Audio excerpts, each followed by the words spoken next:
Welcome back, y'all. It's actually been a minute. We're starting a new series, dude.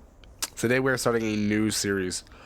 Call of War World War II is going to be the name of the series. Each one of these games takes about a month to finish, so it's going to be a pretty long series.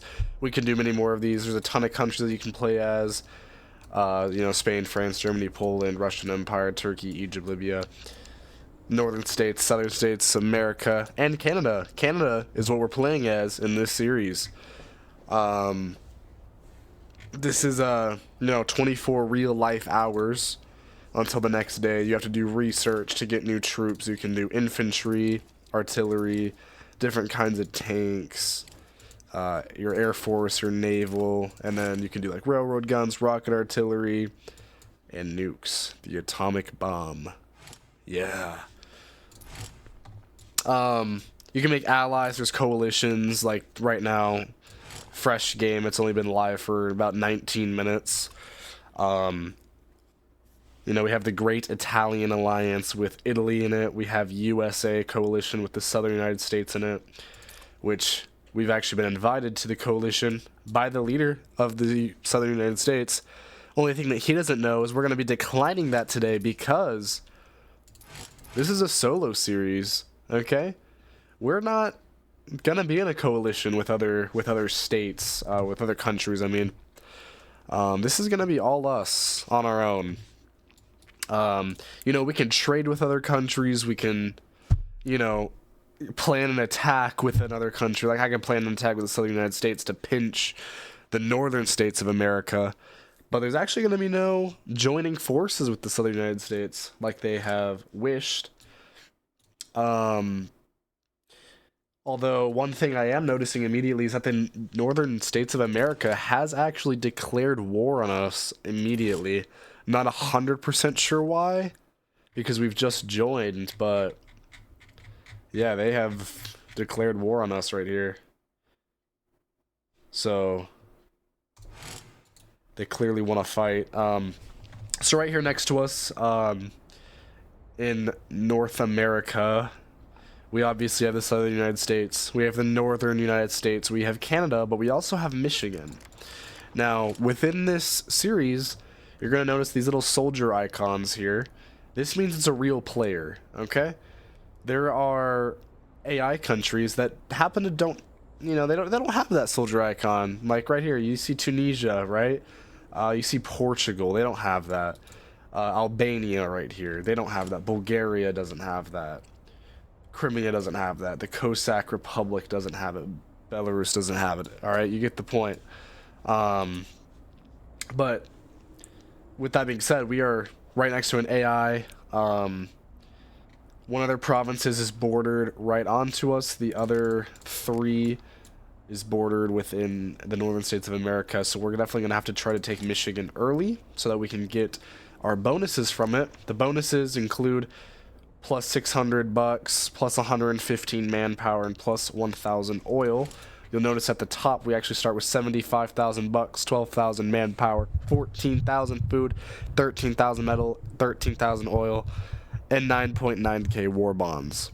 War bonds are used to finish research and troop training faster, while the oil, the metal, the food, manpower, and the cash is used to actually commence the research and get your troops training.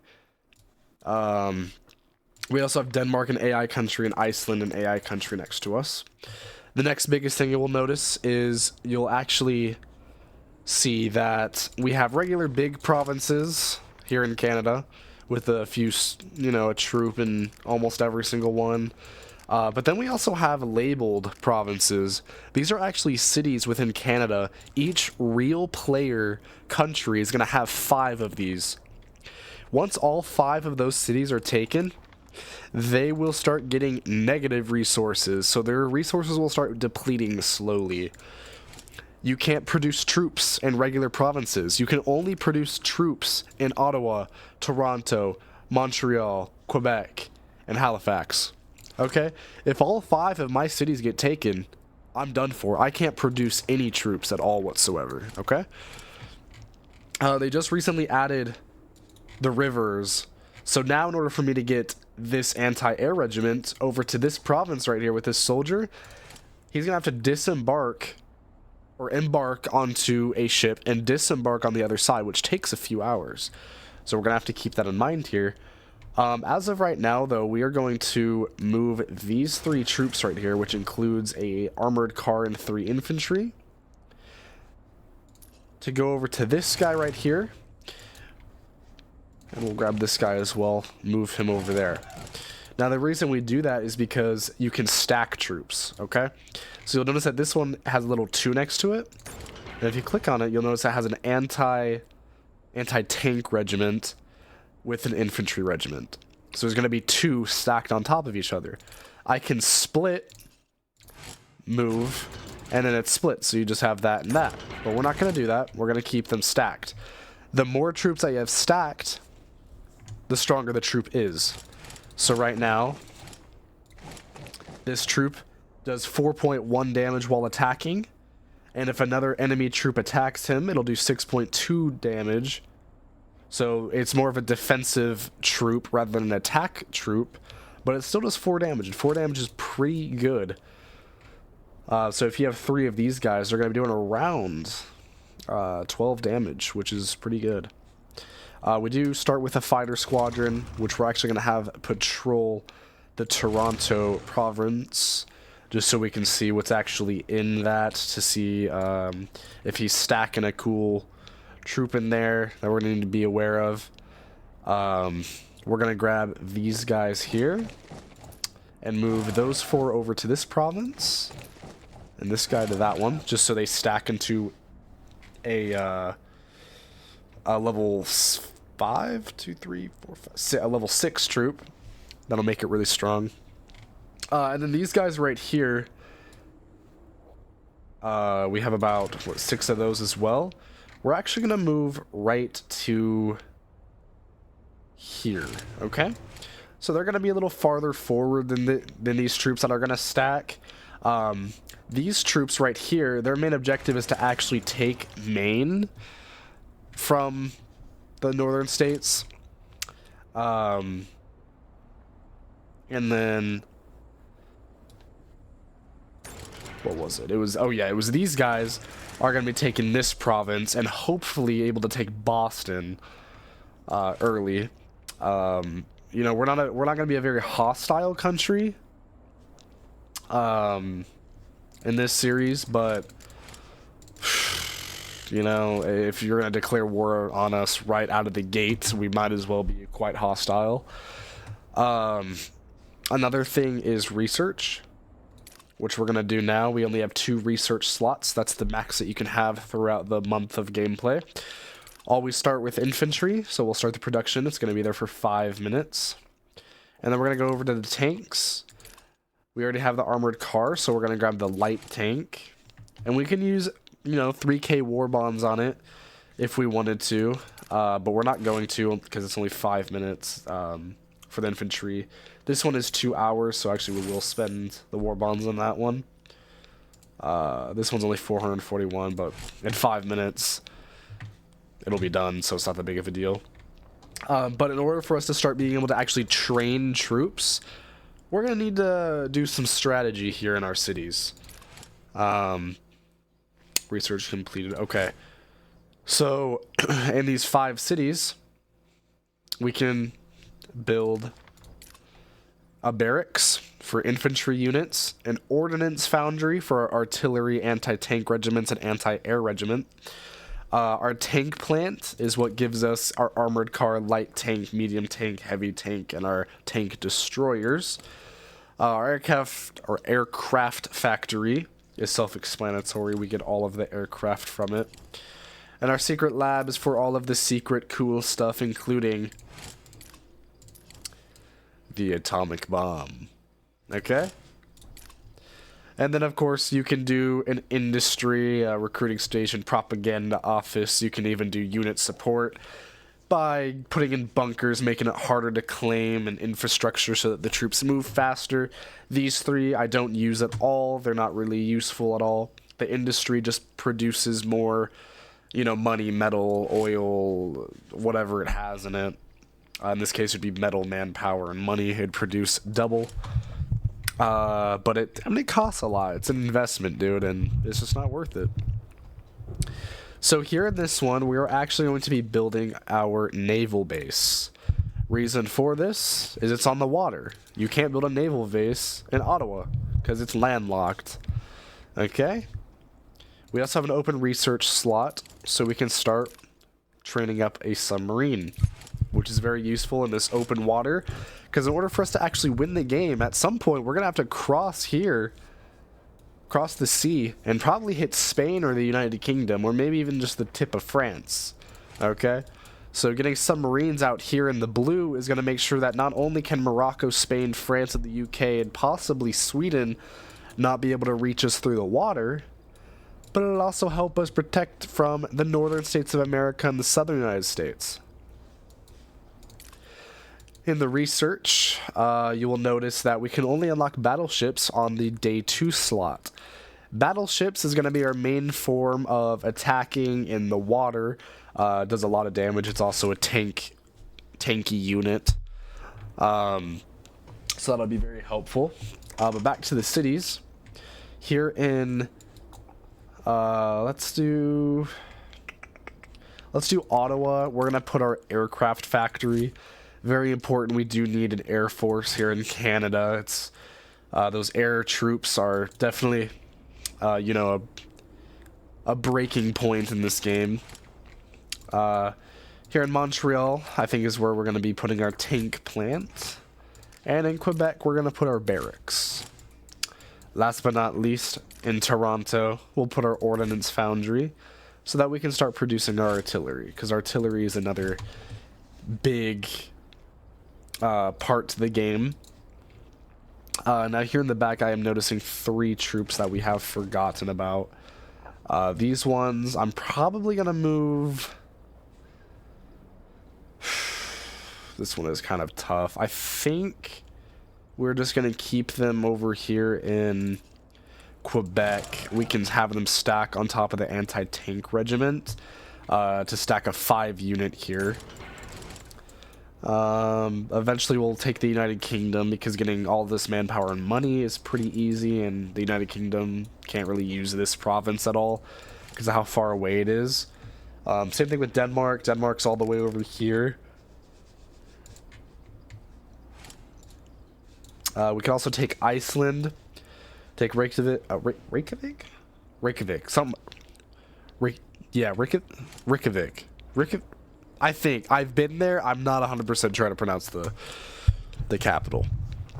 Another weird thing to note that is a cool little detail that they have is actually, if you zoom in just barely enough not to be able to see the Philadelphia, Pittsburgh, New York cities, you'll be able to actually see only Washington, D.C., only see Detroit, only see Ottawa, only see Atlanta, you know, Lisbon, Madrid, Paris, Berlin, London.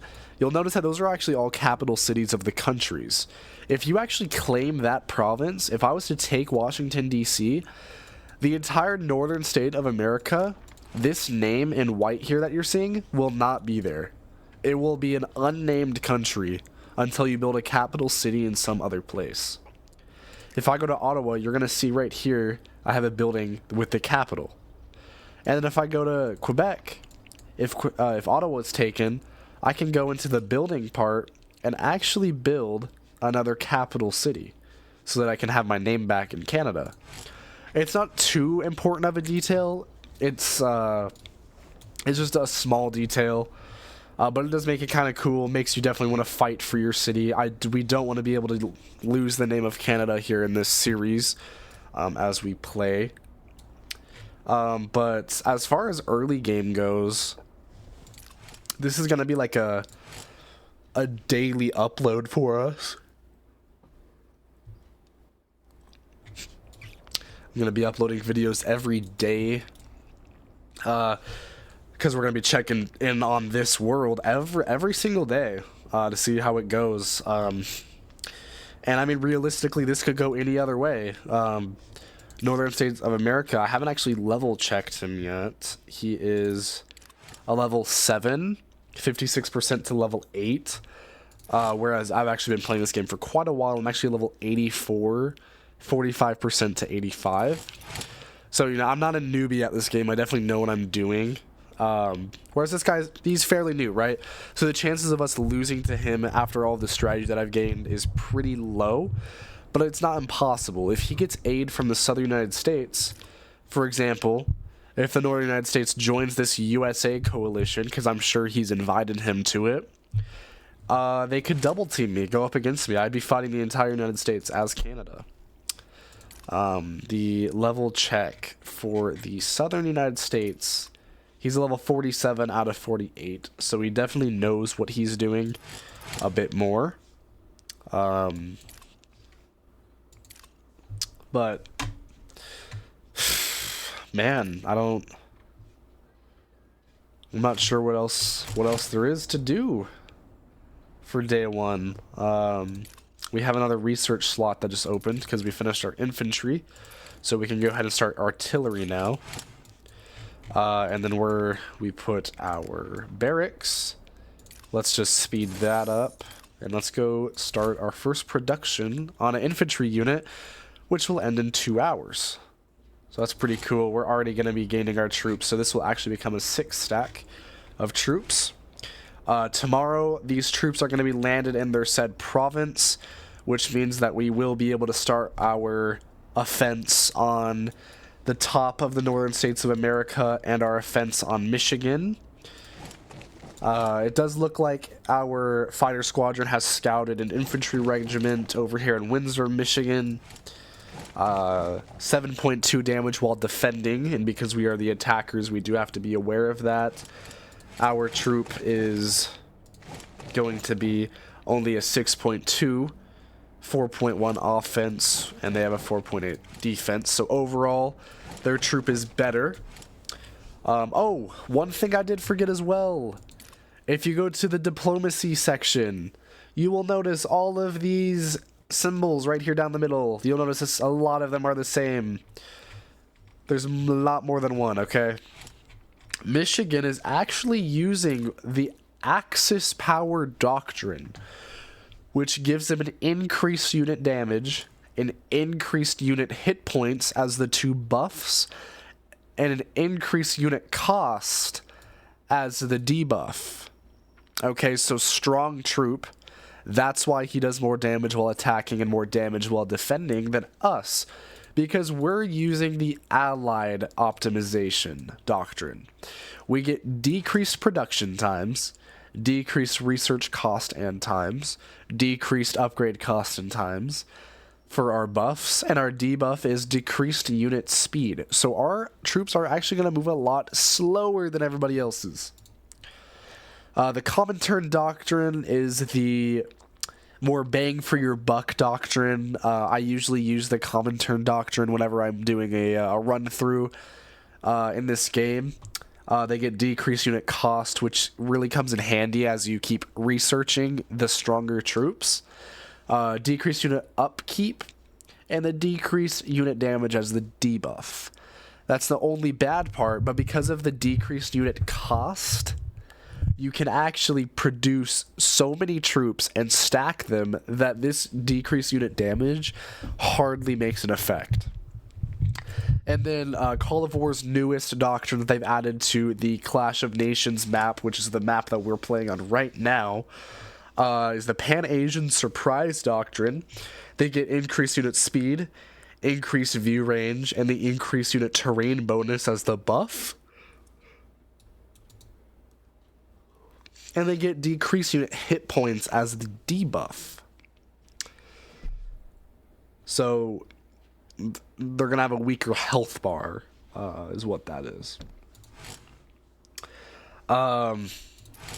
You'll notice right here that our victory points is at 50. If we're a solo, we're going to need 630 victory points. If we're in a coalition, we're going to need 910 of those points. You get 10 points for each city that you take, and you get 0 points for each province that you take. So taking Boston, New York, Philadelphia, Washington, D.C., and Pittsburgh is going to give us 50 points if we take out the whole northern states of America. So we're going to need to roughly take out 6 to 7 to 8 countries in order to actually win this, keeping in mind that, you know, these countries are going to be expanding over time, and it's going to show on the map as they take out people. As of now, the biggest worry on countries, for Canada specifically, is the northern states of America. If we were to wipe both of them out, we'd be able to get up a really good army here, a really good navy, and be able to strike into Spain and Portugal here, or the United Kingdom. Hitting Morocco is definitely an option, but it's not the most recommended because Egypt, having the best positioning in all of Africa, is actually going to be able to move all the way through here and take all of this out. Some Egypt players will go up to Turkey, Caucasus, and take out the whole middle of Yugoslavia, Romania, and Bulgaria, Greece. But that's not usually the case. Whenever I play as Egypt, I usually wipe out all of Africa, and right here up Syria, Iraq, and Saudi Arabia. And then I hit Spain. But every time that I've played as one of the North Americans, you'll either hit Spain or the United Kingdom, as they're the easiest. We'll definitely be hitting this province from the United Kingdom, Denmark, and Iceland.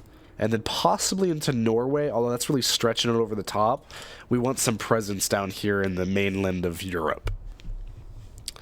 We got some reports. Our ordnance foundry, tank plant, and barracks has been constructed. I believe we're still researching the ordnance. We're going to go ahead and speed that up. We're also going to speed up the submarine so that we have some free slots. We don't need to craft an air unit until the strategic bomber. We could get a naval... Actually, yeah, no, we will get a naval bomber.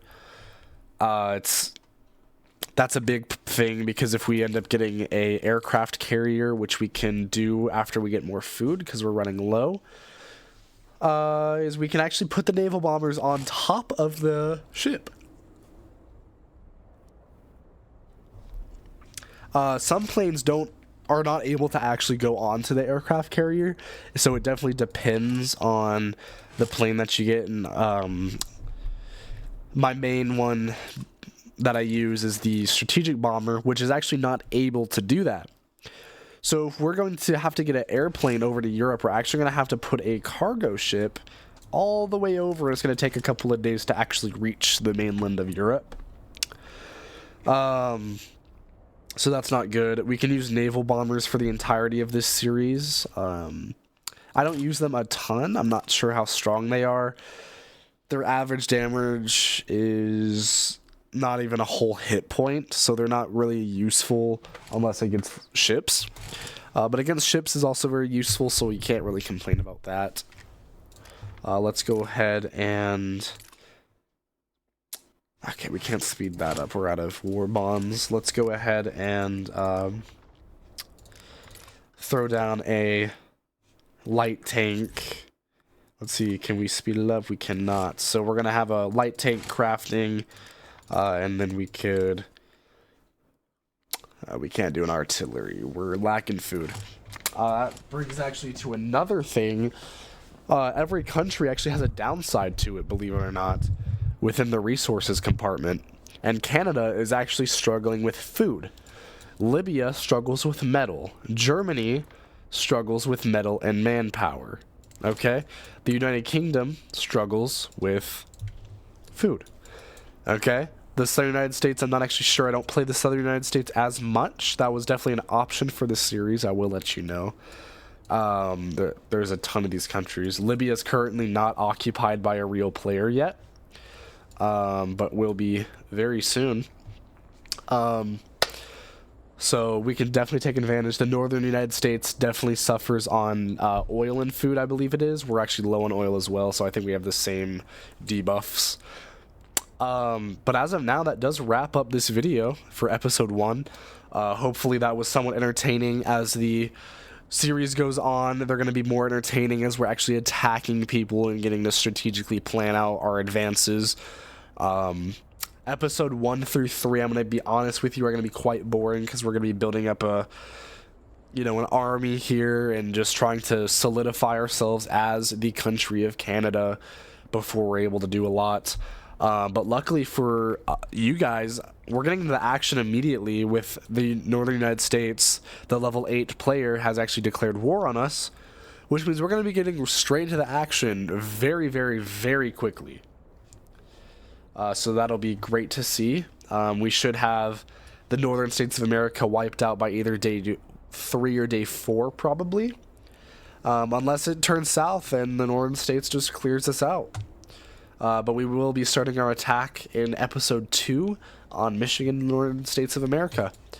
Anyways, yeah, hope you guys did enjoy this video. If you did, make sure that you leave a comment to let me know what country you'd like to see me play as next. Give me any ideas, anything that I've missed. I feel like I've explained almost everything that is important at the moment. We're going to be able to find different things that I can talk about in the future. But have a great rest of your night, guys, and be safe. Maji out.